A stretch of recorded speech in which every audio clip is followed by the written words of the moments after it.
Angkatan bersenjata Rusia terus melakukan pemburuan terhadap pasukan lawannya.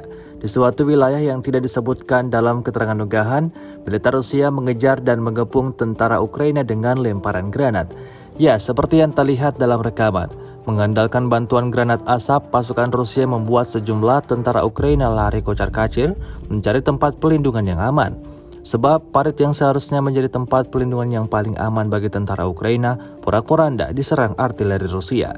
Dalam video tersebut, terlihat jelas sekelompok tentara Ukraina berlari berpindah dari satu tempat ke tempat yang lain dengan tujuan menghindari serangan pasukan Putin. Namun tetap saja kinerja dari prajurit Rusia tidak pernah gagal. Video yang ramai beredar di media sosial pada Sabtu 29 April 2023 ini menuai beragam respon dari warganet.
Dilaporkan Rusia 413 pesawat Ukraina, 229 helikopter, 3.887 UAV, 421 sistem rudal anti pesawat dieliminir sejak awal operasi khusus.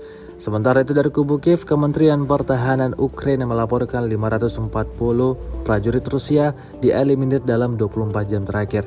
Total 189.460 prajurit Federasi Rusia meninggal sejak awal konflik hingga hari ke-429.